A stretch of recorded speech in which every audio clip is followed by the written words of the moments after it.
todo aquele que busca encontra, todo aquele que bate a porta se abre, todo aquele que pede recebe. Eu tenho certeza que todos aqui buscam ao Eterno com todo o coração, alma e entendimento. Então o Eterno, Ele se revela a todos aqueles que o buscam, todos aqueles que o buscam com sinceridade. Amém. E se você está aqui nessa noite, eu tenho certeza que você quer mais de Deus, quer conhecê-lo mais um pouco, porque desde o começo dos estudos nós percebemos que é impossível nós conhecermos a Deus em sua totalidade, mas nós conseguimos subir degraus em conhecimento de Deus. A cada experiência, a cada estudo, no nosso dia a dia, enfim, olhando para a natureza, visitando pessoas adoentadas em hospitais ou em suas casas, visitando pessoas que estão no tempo de luto. Em tudo isso nós conhecemos a Deus um pouco mais. Não é só no estudo da palavra. O estudo da palavra é muito importante, mas existem vários degraus para o conhecimento de Deus. Amém? Vamos abrir então as nossas Bíblias, por gentileza. Livro de Gênesis. Minha esposa hoje não pôde estar comigo hoje. Ela faz faculdade online e hoje ela tinha um trabalhinho que ela não poderia deixar de faltar na aula. Amém. Mas com certeza aí vai ter outras oportunidades, mas hoje não foi possível. Amém, meus irmãos? Gênesis capítulo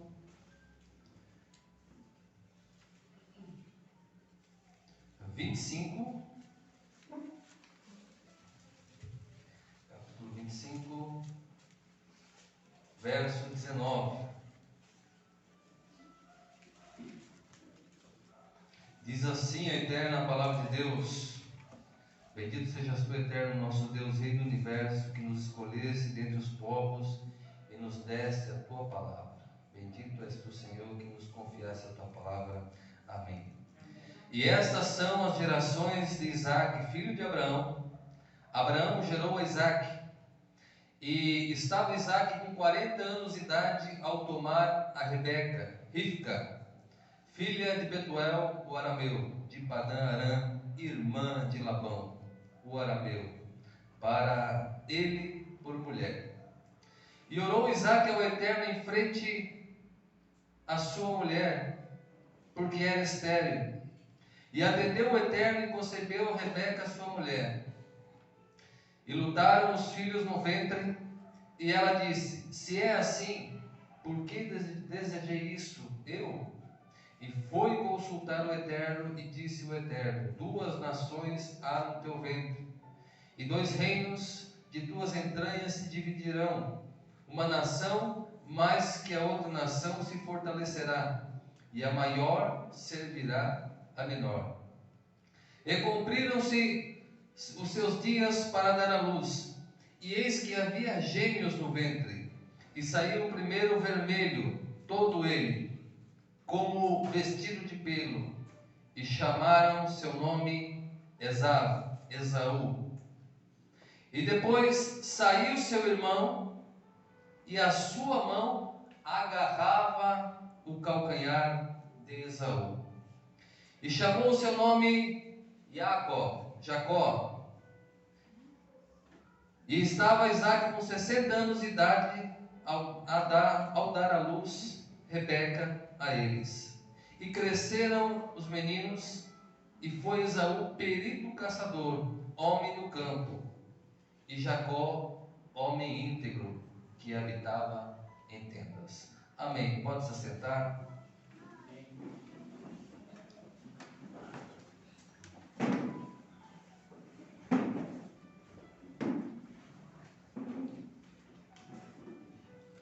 Meus queridos irmãos, estamos nessa saga com o tema de Techuvá, retorno aos caminhos antigos. retorno às origens da nossa fé. Retorno, como diz o profeta Jeremias, às veredas antigas. As veredas que o Eterno estabeleceu para o seu povo. E o Eterno escolheu 3 homens para abençoar todas as famílias da terra. Não somente para abençoar, mas para se revelar. Para revelar o seu grande nome. Deus escolheu esses 3 homens, Abraão, Isaque e Jacó. Cada história de cada patriarca traz revelações individuais e ao mesmo tempo conjunta, porque vai abençoar todo um povo, abençoará toda uma geração, abençoará gerações futuras, e o nome desses 3 homens será conhecido nos 4 cantos da terra, como é hoje. Então Deus escolhe esses 3 homens para se revelar. Esses homens, cada um tem um conceito, ou seja, são 3 conceitos, são 3 sistemas e são 3 caminhos que conduzem o homem a Deus, através da vida desses 3 homens. E olha só, meus irmãos, olhando para Abraão, nós vemos que Abraão reconhecia Deus pela natureza, reconhecia Deus pelo cosmo, pelo sol, pela lua, pelas estrelas. Lembra quando a gente estudou que Abraão olhava o sol e não conseguia ver no sol um Deus, como seus contemporâneos o viam, o sol como Deus, a lua como Deus, as estrelas como um Deus, mas Abraão não conseguia ver esses elementos como Deus, mas ele entendia que havia alguém muito poderoso por trás desses seres celestes, o sol, a lua e as estrelas. Ele entendia que havia alguém muito poderoso que dava ordem para o sol nascer e se pôr, para a lua aparecer e desaparecer, para as estrelas aparecerem e desaparecerem. Havia alguém muito poderoso, maior do que o sol, com toda a sua força ao meio-dia. Alguém que é mais belo que as estrelas. Alguém como o arquiteto pintou o céu, como diz o Salmo 19, que ele lançou o céu como uma cortina e os céus proclamam e declaram a glória de Deus. Uma noite comunica conhecimento a outra noite. Não há palavras nem expressão, mas é entendido que existe um Criador. Esse é um dos caminhos que Deus escolheu para se revelar a Abraão. Abraão enxergava Deus através da natureza. Isaque enxergava Deus de uma outra maneira. A maneira com que Isaque enxergava Deus era de uma maneira que ele sacrificaria a sua própria vida para santificar o nome de Deus. Isaque via Deus dessa maneira. Via a sua própria vida dando em oferta a Deus, como foi lá no Monte Moriá. Isaque via exatamente dessa maneira. É por isso que Paulo fala que apresentemos nossos corpos em sacrifício vivo, santo e agradável a Deus. Ou seja, que se sujeitamos às nossas próprias vontades para servir ao Eterno e não para servir os nossos desejos. Assim nós vamos controlar todos os nossos desejos malignos, a nossa má inclinação, e nós vamos servir a Deus, de uma maneira que Deus quer, subjugando os nossos sentidos, subjugando as nossas vontades e levando no altar as nossas más inclinações para serem queimadas, para que o nome do Eterno seja glorificado. Então Isaque conhece Deus dessa maneira, dando a sua vida por um Deus que ele não conhecia ainda, porque ele conhece o Pai. Deus ainda não havia se revelado a Isaque. Isaque foi extremamente obediente a Abraão. Confiou em Abraão, confiou no Deus de Abraão, porque ele sabia que Abraão conhecia esse Deus, e não ficava em dúvida com aquela voz. Lembra, nós falamos da Bat-Kol, aquela voz que falava com os profetas e falou com Abraão.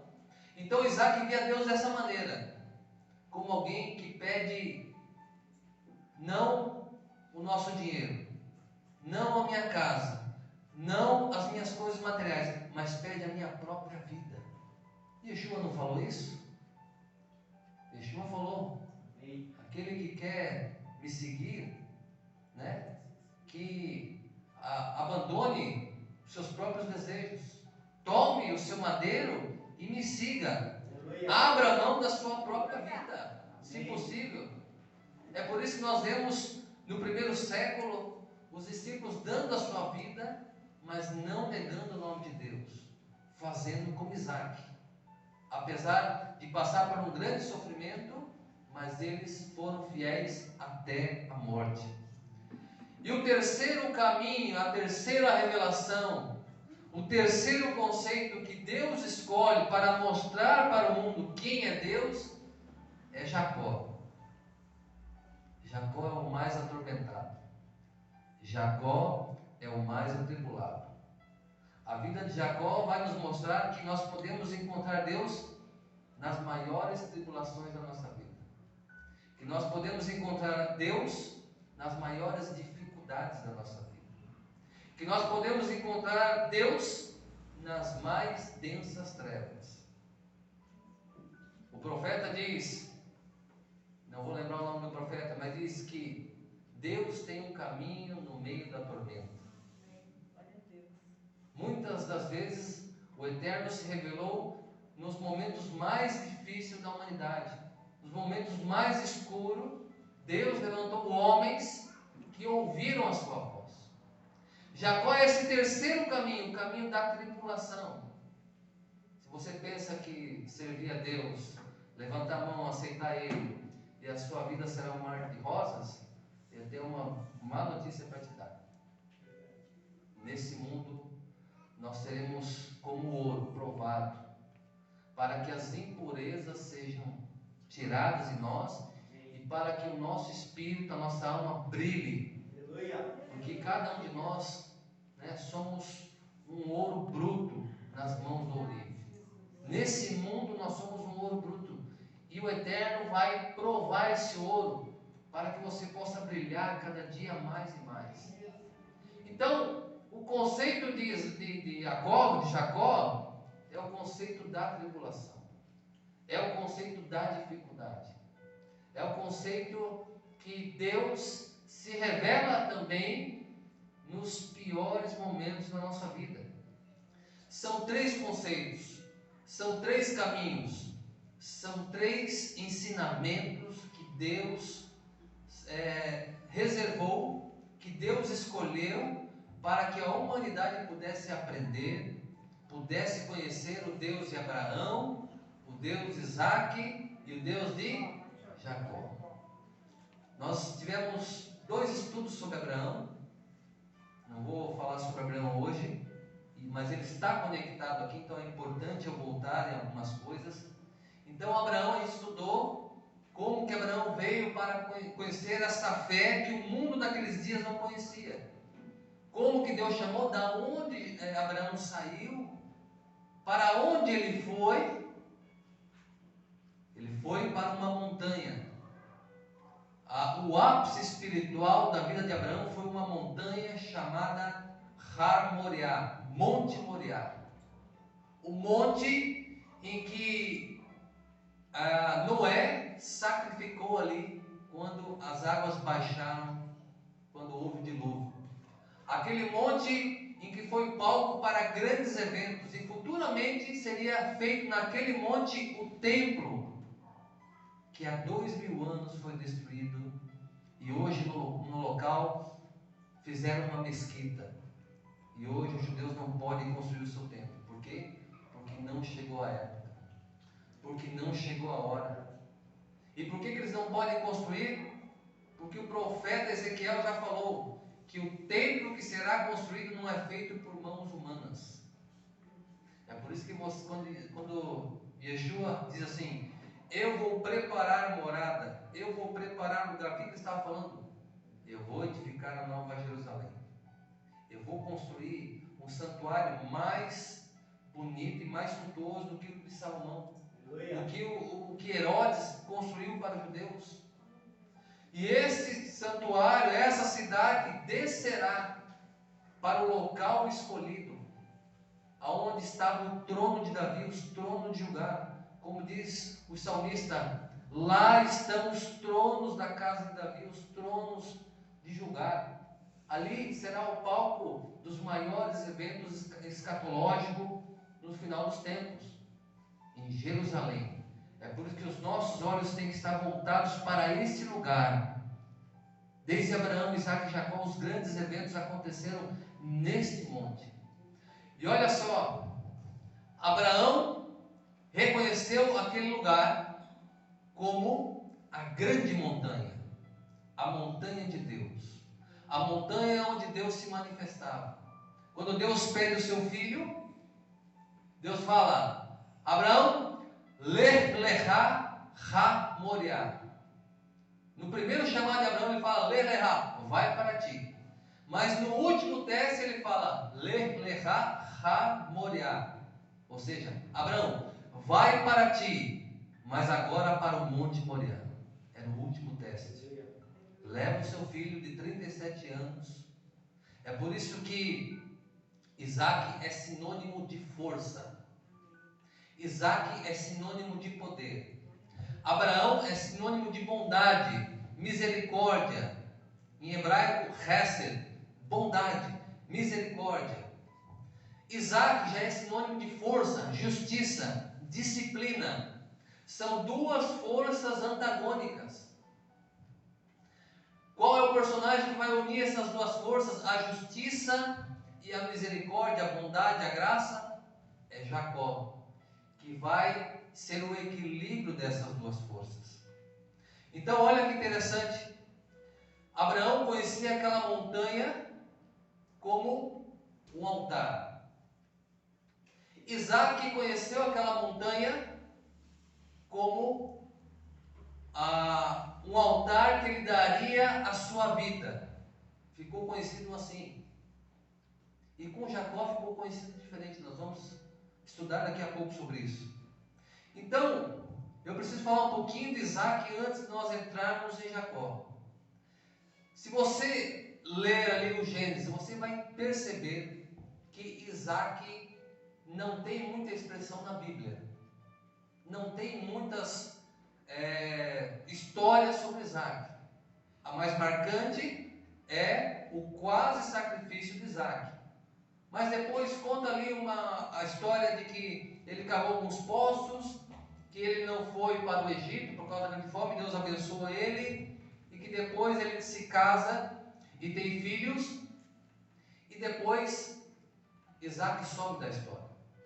Se nós olharmos a grosso modo, Isaac não tem muita expressão na Bíblia em relação a Abraão, que fala-se muito de Abraão, e fala-se muito mais de Jacó. Toda a vida de Jacó, as suas tribulações, as suas lutas desde o seu nascimento. Mas é Isaac que, quando nós passamos Yom Kippur, nas orações de Yom Kippur nós recitamos que pela bondade de Abraão, pela integridade de Jacó e pelos méritos de Isaac. Olha que interessante, Isaac simboliza o Messias. O mérito de Isaac. Por que o mérito de Isaac? E não o mérito de Abraão por ter levado seu filho? Porque Isaac resolveu, se deixar amarrar. Então, olha que coisa interessante. Isaac é sinônimo de força. Por quê? Porque Abraão era muito velhinho, idoso e bondoso, misericordioso. Se Isaac dissesse: eu não quero, pai. O pai, por ser misericordioso, aquilo ia doer no coração dele, porque ele queria cumprir aquele mandamento. E por outro lado, Isaac era forte, estava na sua plena juventude. Por isso que ele é sinônimo de força. O que Isaac fez? Abdicou da sua força. deixou o pai amarrar, se expôs no altar, e é por isso que é falado pelos méritos de Isaac, porque ele vai simbolizar lá na frente o Messias, que tem todos os domínios debaixo dos seus pés, que com uma palavra poderia matar todos aqueles guardas, que com uma palavra poderia fulminar todos os homens, que com uma palavra poderia invocar uma legião de anjos, como Pedro tentou naquela noite, defender o mestre cortando a orelha ali de um soldado. Mas o que Yeshua falou? Se eu quisesse, eu invocaria uma legião. Eu tenho poder, eu tenho força. Mas ele, como Isaac, abdicou da sua força e deixou-se amarrar. Isso é mérito. Alguém que pode fazer algo e não faz. Alguém que tem a chance de se vingar e não se vinga. Lembra de Davi? Davi estava sendo perseguido por Saul. Até que um dia, Davi queria provar que ele não era inimigo de Saul. E Saul perseguindo ele, até que encontram Saul e a companhia dormindo numa caverna. O que Davi faz? Vai lá, corta o tzitzit. Na palavra de Deus está escrito a orla do manto. Mas ali eram franjas que simbolizavam os mandamentos de Deus. Quando Davi corta aquele tzitzit, aquelas franjas, depois ele fala com Saul, manda mensageiro e diz: se eu quisesse te matar, eu teria te matado. Aqui estão o seu tzitzit, a orla do seu vestido. Ele teve a chance, ele teve o domínio da situação, mas ele abdicou. Isso é mérito. A força não é mérito, mas você deixar de agir com força para um bem maior, isso é um mérito.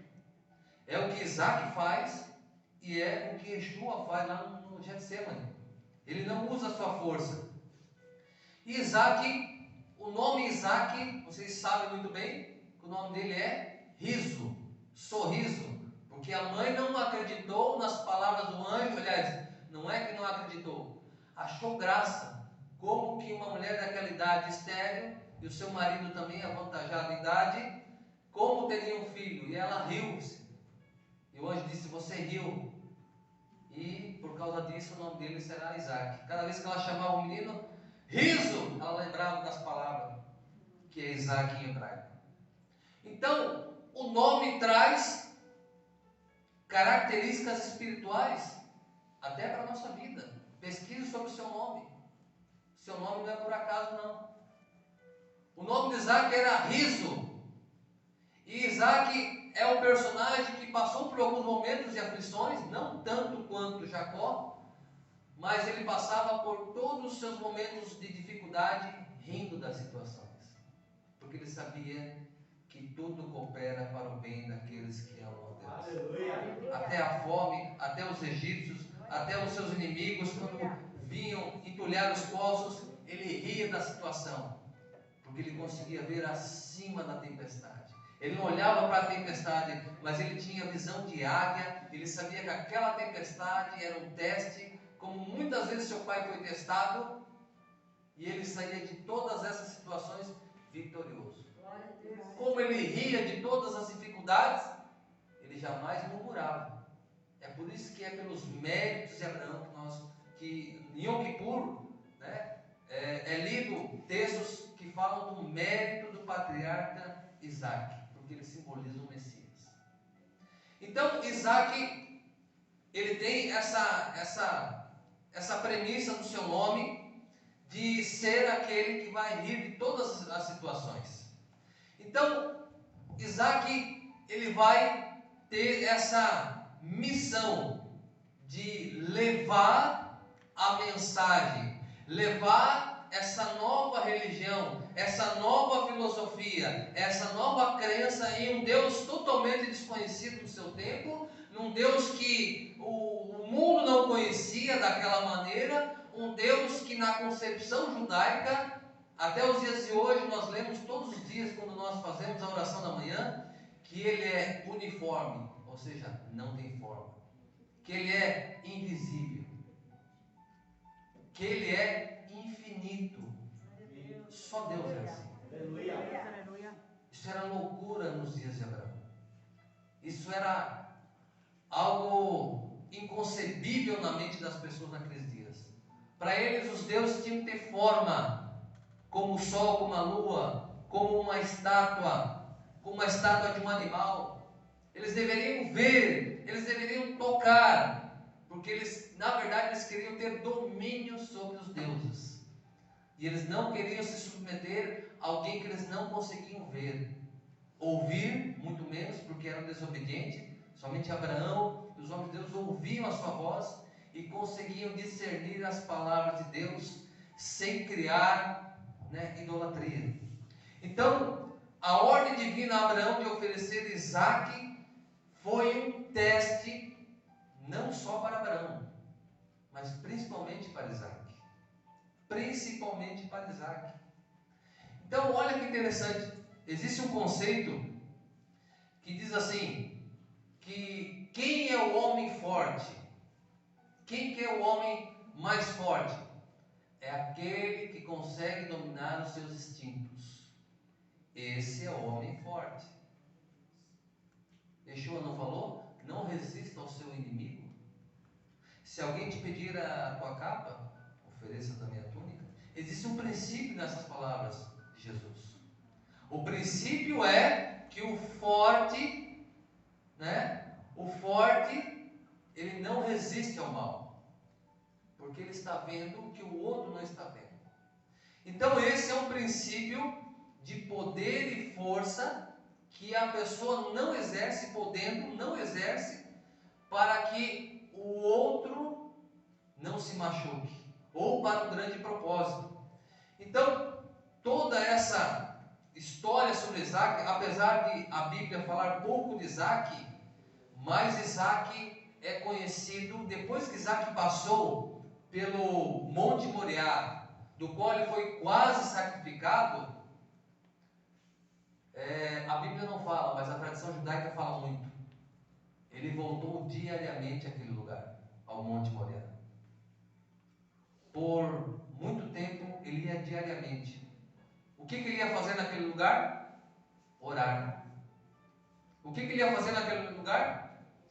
Pedir para que ele tivesse méritos, tivesse sabedoria do Pai, para prosseguir com essa fé do seu Pai, que ele conseguisse passar para os seus filhos essa fé, para que a fé do seu Pai não morresse nele. Todos os dias ele ia nessa montanha, que para ele já não era uma montanha. Lá no topo desse Monte Moriá, tinha uma planície. E ali foi conhecido como o campo de Isaque. E ficou conhecido como o campo da oração. O campo da busca a Deus. A partir daquela experiência que Isaque teve com Deus, de ser amarrado, exposto no altar, até ali ele não conhecia Deus.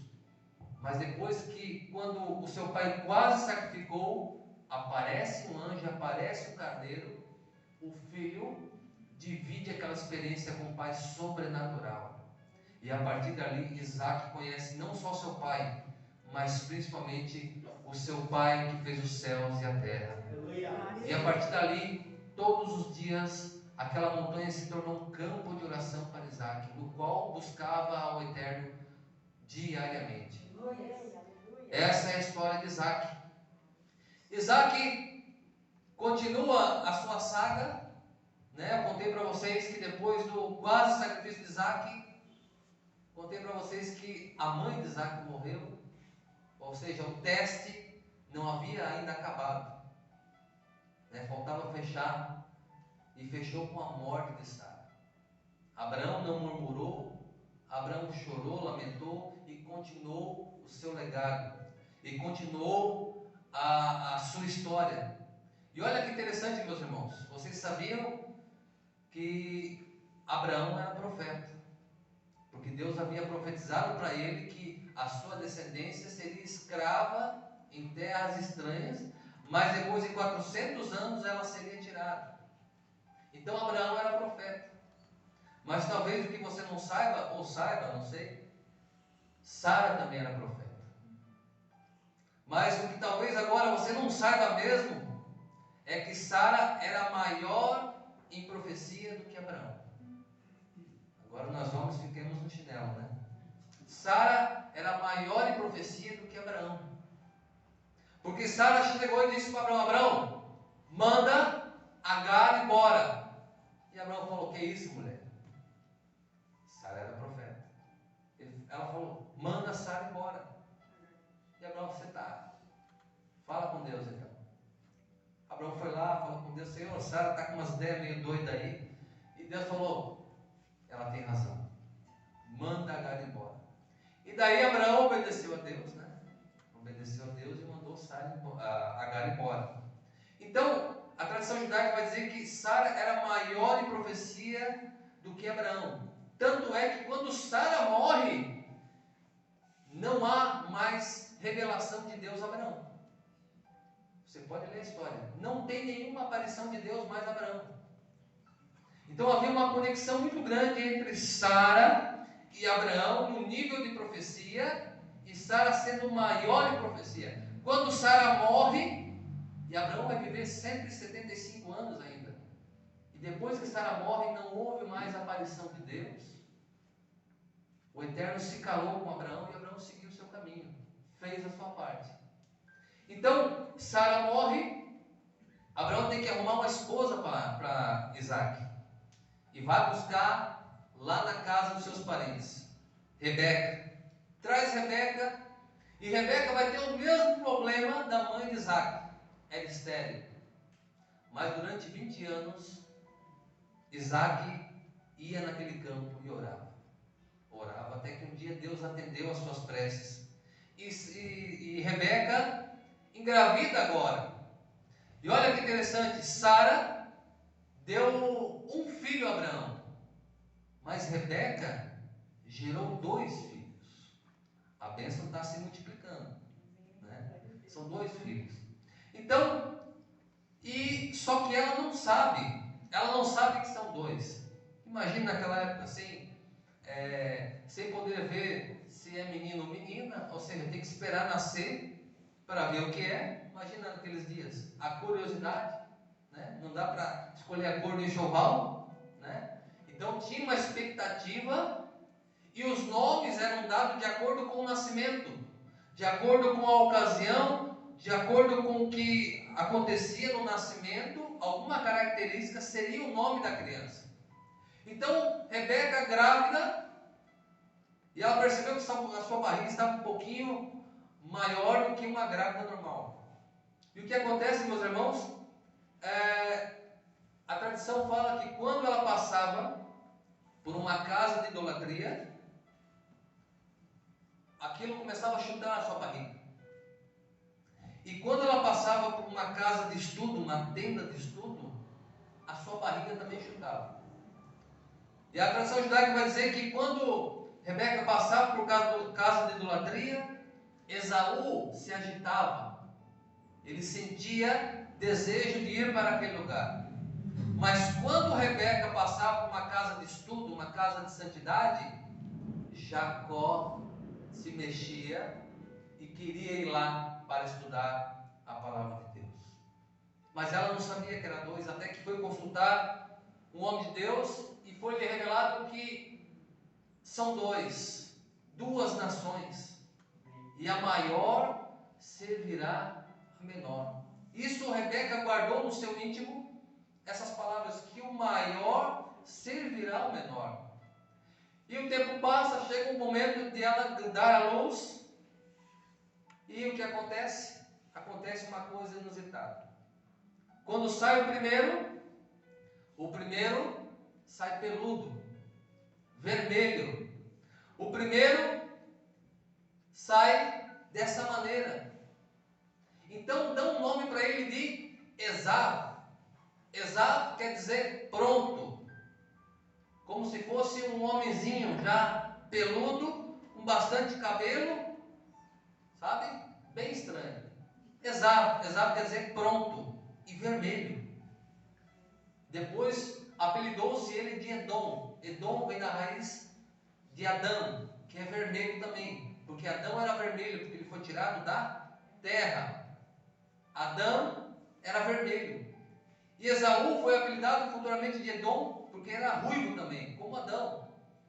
E olha que interessante, quando puxa o Esaú, eles têm uma surpresa. Uma mão agarrada no calcanhar, e lá vem o segundo, para espanto da torcida. E sai o segundo. Que nome vão dar para esse menino agora? Já sei. Yaakov. Ekev quer dizer calcanhar em hebraico. Ekev. Yá vem de Yad, mão. Ou seja, Yaakov, mão que agarra o calcanhar. Esse é o nome de Jacó. Mão que agarra o calcanhar. Então, esse foi o nome dos gêmeos, que de gêmeos não tinha nada. Diferente. De gêmeos só tinha a data do nascimento. Mas eram totalmente diferentes. Tanto na parte física, quanto na parte espiritual. E olha que interessante. E desde o século IV tem uma lenda sobre o nome de Jacó. Tem uma lenda que diz assim que Jacó quer dizer acusador, enganador, suplantador. Essa lenda vem desde o quarto século do catolicismo romano, porque como havia uma intensa campanha para difamar os judeus, queimar as suas sinagogas, dizer que eles mataram o Filho de Deus, que eles foram excluídos da comunidade de Deus, que eles foram negados por Deus. Então, aproveitaram as palavras de Esaú, porque Esaú falou isso para Jacó. Quando ele pegou aquela bênção, ele diz: você é suplantador, porque pegou a minha bênção. Mas não tem nada a ver com o nome de Jacó. Isso é uma lenda romana de muito tempo atrás. Então Jacó é mão que agarra o calcanhar. Ou seja, Jacó estava dizendo: eu estou pronto para agarrar todas as oportunidades que aparecerem na minha frente. E Rebeca guardou aquilo na sua mente, aquela voz profética: o maior servirá ao menor. O maior é o primogênito, Esaú. Mas olha o que acontece. Diz a Bíblia que Isaac amava mais a Esaú do que Jacó. E a mãe amava mais Jacó do que Esaú. Isaac amava Esaú por quê? Por causa da primogenitura. O primogênito seria o herdeiro espiritual. Não era só questão financeira. Claro que financeira ele levaria a maior parte da herança, mas havia herança espiritual. E o que Jacó estava de olho não era na herança das propriedades, era na herança espiritual que constantemente Esaú profanava com a sua vida. O que diz o texto? O texto vai dizer em Gênesis 25, 27, vai dizer que os dois, um era caçador, Esaú era caçador, e Jacó o que era? Homem sincero, íntegro, e habitava em tendas. O que isso quer dizer, meus irmãos? Habitar em tendas. Ele estudava a palavra de Deus. Ele tinha apreço pelas coisas espirituais. Abraão ficou vivo até os 15 anos de Jacó.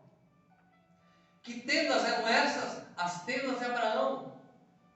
Jacó ansiava por ouvir as histórias de Abraão, as histórias de Isaac também. Mas Esaú era perito caçador. E de alguma maneira, Isaac tinha mais apreço por Esaú. Porque Isaac também era um homem do campo. Sim ou não? Mas era um campo de oração. Ele ia para o campo para orar, para buscar a Deus. Mas Esaú ia para o campo para caçar.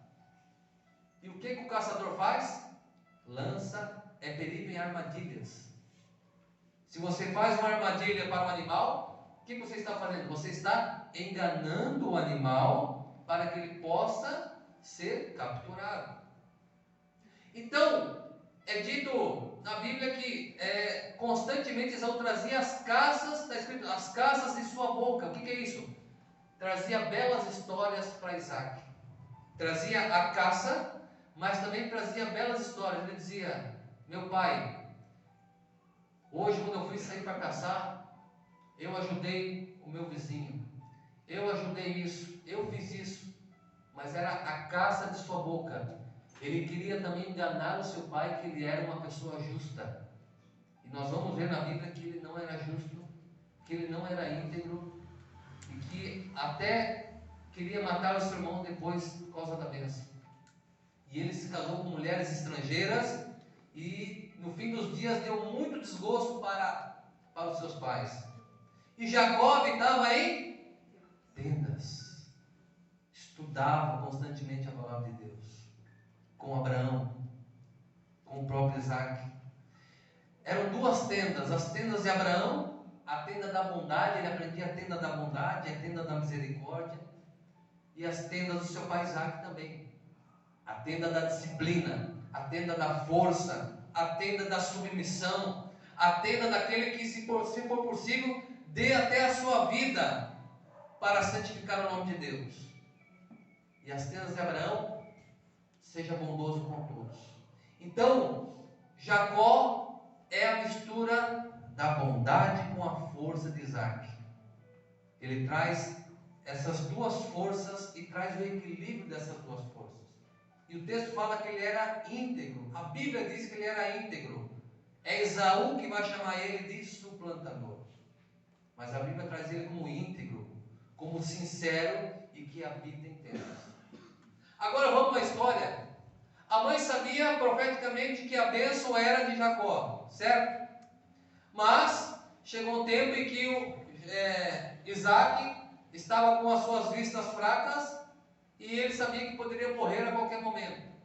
E falou para Esaú: vai lá, prepara uma caça para mim, traz, e receberás então a primogenitura. Só que antes desse evento, um dia, Esaú chega cansado, não caçou nada aquele dia, e Jacó preparando um prato de lentilhas, um guisado de lentilhas. Esaú fala para ele: me dá desse guisado. E ele fala: eu faço um negócio contigo. Eu vou explicar para vocês que Jacó não roubou a bênção. Olha só. Vamos fazer um negócio, Esaú? Que negócio? Eu vejo que você não dá muito valor para a bênção da primogenitura. Você até dá valor porque sabe que vai receber bens materiais, mas pela parte espiritual você não tem interesse, porque as suas práticas não comprovam isso. A sua má índole e as suas mentiras te entregam. Faz um negócio comigo, eu compro. E ele falou: como compra? Eu te dou esse prato de lentilhas.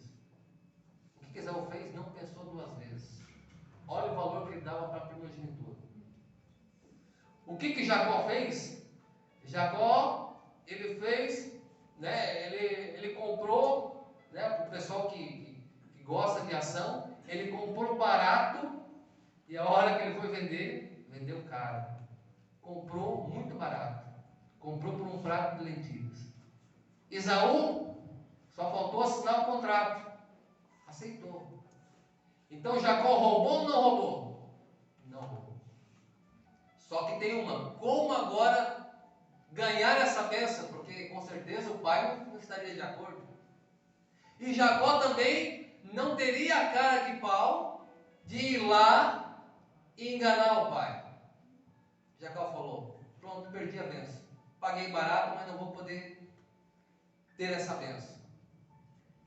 A mãe de Jacó era irmã de quem? De Labão. Rebeca, por conviver com Labão e na casa de Labão, com os pais, eles eram trapaceiros. Eles eram pessoas que gostavam de trapacear, principalmente Labão. Rebeca era uma justa, mas ela viu tudo aquilo ao seu redor e não se contaminou. E Rebeca falou: Jacó, eu vou fazer uma coisa que a minha família fazia e eu não concordava. mas por causa de uma voz profética, eu vou fazer. Vai lá, se veste com as roupas do teu irmão, finge ser o seu irmão e recebe a bênção. O que Jacó falou? Não vou. Jamais eu serei amaldiçoado pelo meu pai. Ele sabia o peso da maldição de um pai. Lembra de Noé? Amaldiçoou o filho, Canaã, e a sua geração foi amaldiçoada. Jacó falou: a minha geração não pode ser amaldiçoada, porque eu busco as coisas espirituais. O que Rebeca faz? Vai lá, porque eu estou mandando, e se acontecer alguma maldição, que caia sobre mim. Ela se colocou na frente, na brecha, para defender o filho, e para um bem maior, que era a bênção da primogenitura. Pois bem, Jacó, ainda temeroso, porque ele era íntegro, era sincero, não era da sua índole fazer isso, mas ele se viu em apuros e seguiu os conselhos de Rebeca. Foi lá, se vestiu com peles, porque Esaú era peludo, e quando chega lá para o seu pai, Rebeca havia preparado então a caça, e ele chega lá, Isaac vai dar a bênção, não está enxergando muito bem, quase nada, e ele fala: se aproxime mais, meu filho. E ele toca em Jacó, sente que é o seu filho, mas ele começa a conversar com ele, pensando que era Esaú. E quando chega um momento em que Jacó tem que falar alguma coisa, o que Isaac fala? A roupa, a pele é de Esaú, mas a voz é de Jacó. Mas mesmo assim Isaac o abençoou. O que isso quer dizer, meus irmãos? Isso quer dizer muita coisa para nós. Veja, faz 2000 anos que o catolicismo romano colocou roupas de Esaú sobre Jesus. Roupas vermelhas. Se você olhar os quadros católicos, Jesus está com uma roupa vermelha, roupa de Edom, roupa de Esaú. Mas as pessoas descobriram que a voz não é de Esaú. Quando nós lemos a palavra de Deus, nós descobrimos que a voz é de Jacó. A mensagem não é romana, mas a mensagem é bíblica, é abraâmica. Então toda uma linguagem profética, assim como José foi colocado roupas egípcias, e os seus irmãos não conseguiam reconhecê-lo, mas depois ele se revela. E pela voz, depois, quando ele se revela aos irmãos, ele diz em hebraico, quando ele fala em hebraico: Ani Yosef, eu sou José, vosso irmão. Os irmãos caem em arrependimento e o reconhecem. Faz 2000 anos que colocaram uma roupa em Yeshua, trocaram até o seu nome, mas a sua voz ecoa, a voz da sua palavra ecoa nos 4 cantos da terra. É por isso que as pessoas estão tirando essas roupas de Esaú, tirando as festividades de Esaú e fazendo as festividades de Jacó, de Abraão, Isaac, Jacó, da palavra de Deus. É tirar a roupa romana e colocar a roupa bíblica. E olha que interessante, meus irmãos. Então, ele é abençoado, o irmão descobre que ele foi antes dele para receber a bênção. E aí, você já conhece a história. Jacó é obrigado a fugir, porque o irmão quer matar, o irmão é sanguinário, o irmão não tem piedade, o irmão não reconhece o contrato lá do guisado de lentilhas e quer matá-lo. Jacó foge, mas antes de fugir, aí Isaac chama ele. Isaac aí abençoa completamente com a bênção da primogenitura, reconhecendo que por alguma intervenção divina, os céus escolheram Jacó e não Esaú para receber essa bênção. Então Jacó foge. Jacó foge, meus irmãos. Mas ele está indo para onde? A mãe fala: vai para a casa do meu irmão Labão e fique lá. até a ira do seu irmão se acalmar. Jacó vai em direção a Harã, que é onde Labão morava. Só que, antes dele ir para a casa de Labão, ele vai para um outro lugar. Que lugar que é esse? Monte Moriá. Voltamos para o Monte Moriá, meus irmãos. O Monte da Revelação. O monte que o seu pai orava constantemente. E que há muitos anos o seu pai havia se deixado amarrar. As histórias que Abraão contava, que o seu pai contava sobre aquele local. E ele não pensou duas vezes. Se eu mesmo tenho essa bênção, e se Deus confirmou essa bênção da primogenitura em mim, Ele vai se revelar a mim de alguma maneira. E ele vai para esse local. Esse local é chamado Ramacom. A Bíblia diz que ele foi para um lugar, mas no hebraico é Ramacom, não é um lugar. Ele foi para o lugar conhecido.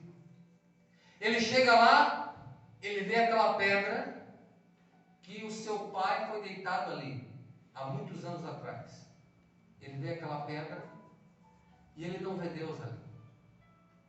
Só que a noite chegou, o sol se pôs e ele falou: vou ter que passar a noite aqui, já que Deus não quer se revelar a mim.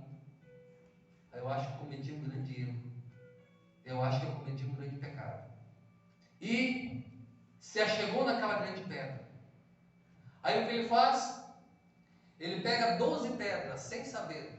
A tradição judaica diz que ele pegou 12 pedras e fez como paredes, fez como um cerco para se proteger dos animais, já que ele estava sem um fogo ali. Então ele faz uma barreira com 12 pedras, sem saber ele que teria 12 filhos, que aquelas 12 pedras simbolizariam as 12 tribos de Israel. Veja, ele é um menino, ele é um jovem que está perdido no deserto. Ele está ali, se cerca ali, chega naquele lugar, se encosta naquela pedra. Que pedra era essa? Além de ser a pedra que Isaac deitou há muitos anos atrás. Aquela pedra futuramente foi colocada a Arca da Aliança quando foi construído o templo ali, centenas de anos depois, nos dias do rei Salomão. Lá, bem naquela pedra, era o Santo dos Santos, o local mais sagrado do santuário. Foi construído naquele local. Aquela pedra foi colocada a Arca da Aliança em cima daquela pedra. Essa pedra, na tradição judaica, fala muito, meus irmãos. Essa pedra, ela é conhecida como a pedra fundamental. Quando Deus foi criar o mundo, Ele lançou uma pedra fundamental, e é essa pedra, no Monte Moriá. E a partir daquela pedra, o mundo começou a se formar. Por isso que essa pedra é símbolo do Messias. Ou seja, através dele, por ele e para ele, foram feitas todas as coisas. E será assim também no mundo vindouro, quando essa terra será renovada, essa terra será restaurada numa nova terra, em novos céus e nova terra, porque no sonho de Nabucodonosor, o que ele vê? Uma pedra vindo sem auxílio de mãos, derrubando aquela estátua que são os reinos do mundo, e a partir daquela pedra um novo reino se forma. Esse é o reino messiânico que nós estamos aguardando, um reino que jamais terá fim, e que o rei será o próprio Messias. Nessa pedra Jacó se deitou, o sol se pôs, e nós entendemos que, como eu falei no começo, são 3 caminhos: Abraão, Isaac e Jacó. São 3 revelações, são 3 caminhos para revelar o eterno. Então Abraão é conhecido como o homem da manhã, porque quando Abraão foi sacrificar Isaac, ele saiu de madrugada. Está escrito: e madrugou Abraão e albardou o seu jumento, e foi. Abraão saía de madrugada para fazer as suas orações e para fazer aquilo que Deus pediu. Isaac é conhecido como o homem da tarde, o homem que ia à tarde no campo, no Monte Moriá, orar, buscar a Deus. E Jacó é conhecido como o homem da noite. Noite fala de tribulação, medo, incerteza. Era tudo isso que Jacó estava sentindo na sua mente. Incerteza, insegurança, estava sozinho. Deus não havia aparecido ainda para ele. E ele estava ali. O sol se pôs. É por isso que ele, quando vai lutar com aquele homem, é na alta noite. Existem 3 orações judaicas. Existe a oração da manhã, da tarde e da noite. Cada um simboliza um dos patriarcas. Lembrando que Isaac vai ser o símbolo máximo do Messias. É por isso que Yeshua vai morrer que hora? Na oração da tarde. Quando os judeus saíam para fazer a oração da tarde, às 3 horas da tarde, Yeshua entrega o seu espírito, porque ele é como Isaac, se entregando. Então, essa pedra é chamada a pedra fundamental, é chamada a pedra da revelação. Ele deita e ele tem um sonho. O sonho é que daquela pedra sai uma escada que vai até o céu. Lá ele vê uma porta e uma voz fala com ele: Jacó, eu sou Deus do teu avô, eu sou Deus do teu pai, e eu serei o teu Deus. Contempla agora toda essa terra. Ele conseguiu enxergar, ele teve uma visão do sonho. Ele conseguiu enxergar toda a extremidade da terra de Israel. A extremidade da terra de Israel é desde o rio Eufrates até o rio do Líbano, no extremo norte de Israel. É por isso que a bandeira de Israel tem uma faixa azul em cima, uma faixa azul embaixo e a estrela de Davi no meio, porque são as terras entre rios que Jacó viu, desde o rio do Egito até o rio lá no norte do Líbano. Essa terra que Deus prometeu a Abraão, a Isaac e Jacó. Ele consegue contemplar com os olhos da alma, da Neshama, toda a extremidade. E Deus fala: e eu serei o teu Deus. Você irá e voltará em paz, eu te trarei em paz. E grande será a tua descendência. E Deus, para confirmar que a bênção da primogenitura era dele, o que Deus fala? E a tua descendência será como as estrelas do céu, assim como falou para Abraão. Ele entendeu que Deus havia dado a bênção para ele, que aquela bênção não tinha sido roubada, mas que tinha sido reservada para Jacó.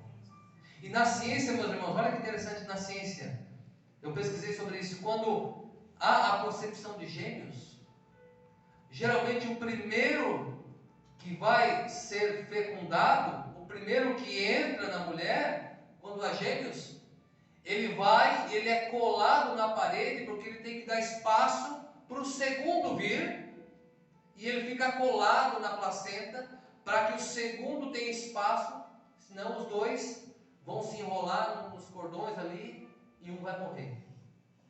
Então, teoricamente, o que acontece? O segundo que entra é o primeiro que sai. Então, na ciência, Jacó era realmente primogênito. Ele só saiu depois. Mas ele saiu agarrado no calcanhar, dizendo: eu sou o primogênito. É eu que vou agarrar essa bênção. É eu que vou levar essa bênção. É eu que vou levar a mensagem do meu avô Abraão e do meu pai Isaac. Ele acorda, vê que aquilo não é um sonho, mas é uma visão que ele teve dormindo. Então ele acorda e ele fala: que terrível esse lugar, o lugar que o meu avô e meu pai passaram aqui. E ele vê o que Abraão não vê, e ele vê o que Isaac não vê. Ele diz: esse lugar não é outro lugar senão a casa de Deus, os portais do céu. É por isso que lá, no Monte de Jerusalém, Monte Moriá, ali é um portal de acesso direto aos céus. Dali o Eterno emana a bênção para todo mundo. É ali que estão os tronos de julgar. É ali que acontecerão os eventos escatológicos. Está escrito em Zacarias que o Messias virá e pisará no Monte das Oliveiras, e aquele monte criará uma fenda e abrirá. e a cidade será descida. São eventos que estão preparados para acontecer. Eventos escatológicos, eventos esses que Jacó viu. E mais para frente eu vou falar para os irmãos, não é o tema de hoje, eu já estou quase encerrando. O que Jacó viu não foi só aquela escada. O que Jacó viu não foi só aquela porta. Mas o que Jacó viu também foi o final dos dias. E eu vou provar para vocês na Bíblia que ele depois vai revelar, quando ele está quase morrendo, ele vai revelar, nesse momento, o Eterno tirou da mente dele o que ele viu, deixou que ele relatasse só a porta, a escada, e o que ia acontecer no fim dos tempos. O Eterno cegou-lhe o entendimento, mas um pouquinho antes da sua morte, ele revela para os seus filhos. Nós vamos falar sobre isso numa outra aula. E só para encerrar, meus irmãos, coloque de pé. Só para encerrar. 3 homens que Deus escolheu para mudar a história da humanidade: Abraão, Isaac e Jacó. 3 caminhos, 3 revelações, 3 conceitos, 3 ensinamentos. 3 homens que tiveram, com as suas experiências, tiveram revelações poderosíssimas de Deus. Agora, só para encerrar, meus irmãos, o que intriga a nós ainda é Isaac sendo um grande justo, Isaac conhecendo a Deus. Por que Isaac insistiu no filho Esaú? Será que Isaac era tão bobo ao ponto de ser enganado por Esaú? Será que Isaac não via que Jacó tinha apreço pelas coisas espirituais? Que Jacó amava ouvir as histórias sobre Deus? E ele vivia nas tendas de estudo e oração? Por que Isaac amava mais a Esaú do que a Jacó? Veja, meus irmãos, um dos pontos é que ele era primogênito. Na concepção da época, ele era primogênito. Tá ok. Por outro lado, Isaac era o homem do campo, mas no campo de oração. Mas Esaú era do campo da caça, do engano, da armadilha. Então, os nossos sábios vão falar o seguinte: que não é que Isaac amava mais Esaú do que Jacó. Isaac amava os dois da mesma maneira. Nós que temos filhos, mais de um filho, você não ama um filho mais do que o outro. Você pode ter, às vezes, mais afinidade com um filho ou com o outro, mas você dá a vida pelos 3. No meu caso, pelos 3, né? Tenho 3. Mas quem tem 2 ou tem mais, né? Você dá a vida por todos. Você não... Se alguém chegasse, escolhe qual deles, né, vai ter que morrer. Você fala, não, mata eu então, não vou escolher nenhum. Pai e mãe é assim. Então o Isaac amava os dois com a mesma intensidade. Mas por que o texto traz isso, que Isaac se demorava mais com Esaú?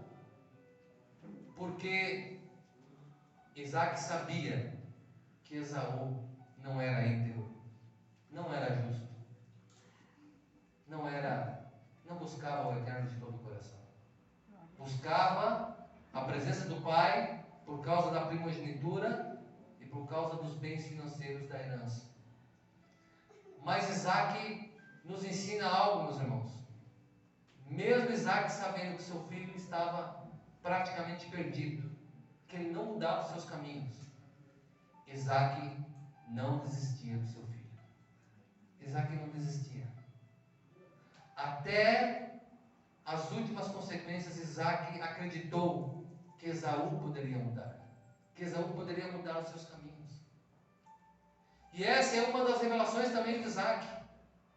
Deus espera que o ímpio mude os seus caminhos. Deus espera que o pecador se arrependa. Até as últimas consequências, até o último fôlego de vida. Se Deus não tivesse paciência comigo, com você, nós não estaríamos aqui hoje. Quantos livramentos de morte? Quantas vezes eu fui rebelde? na minha adolescência, na minha juventude. Quantas vezes eu não quis me arrepender e o Eterno falou: eu vou te dar a minha misericórdia, eu vou esperar, porque eu sei que um dia tu vai se arrepender, porque eu sei que um dia tu vai mudar os seus caminhos, e aí sim você vai me conhecer. É por isso que você está aqui hoje, é por isso que você busca Deus.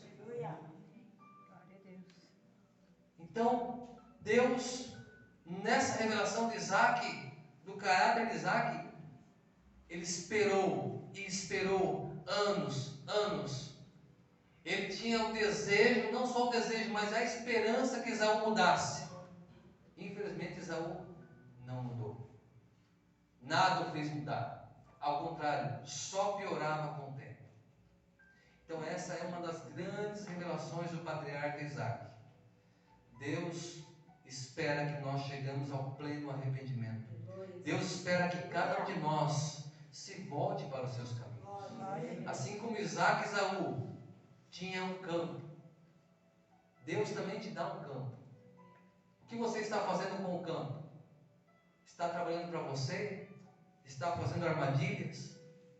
Está não sendo justo?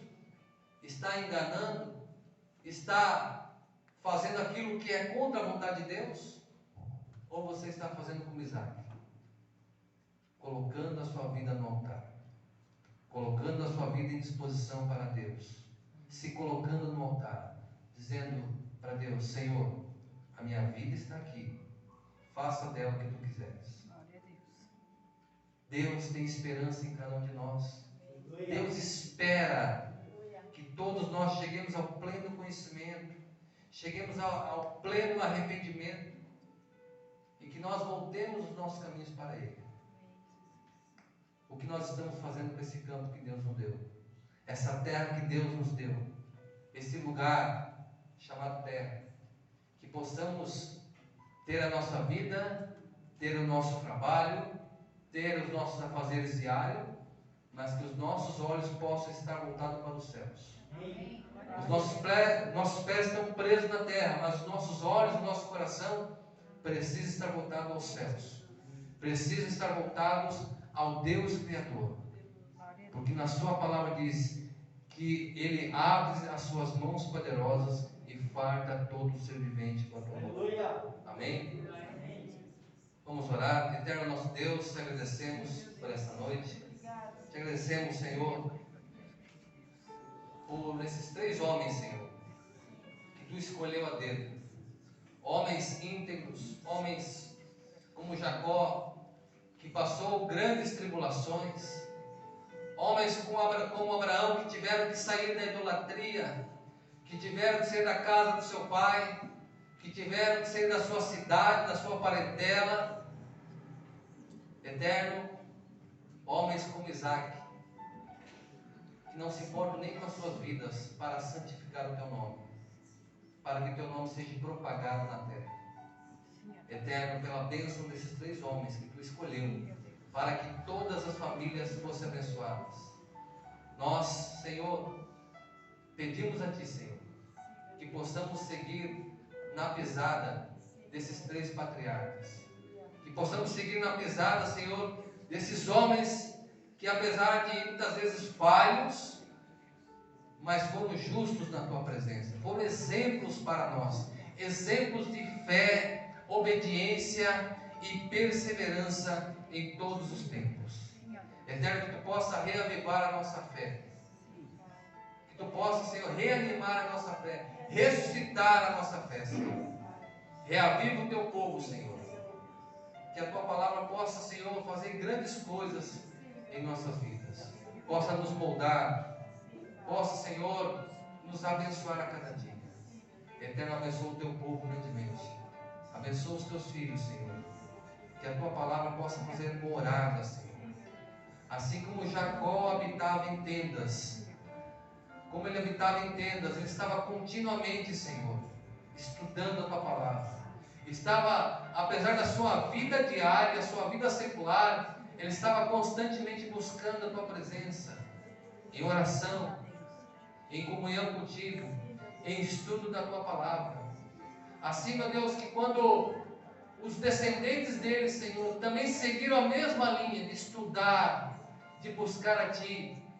Por isso, meu Senhor, que quando chegou aquele homem chamado Balaão para amaldiçoar o Teu povo, e ele não conseguiu amaldiçoar, porque ele viu as tendas, e está escrito: quão belas são as tuas tendas, ó Jacó, e as tuas moradas, ó Israel.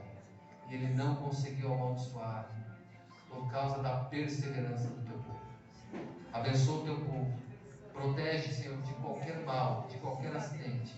Protege, Senhor, livra, e que Tu possas, Senhor, guardar a saúde, a alma, a fé. Guarda cada um, Senhor. É o que nós te pedimos, te agradecemos. Em nome de Yeshua HaMashiach, em nome de Jesus. Amém. Amém. Amém.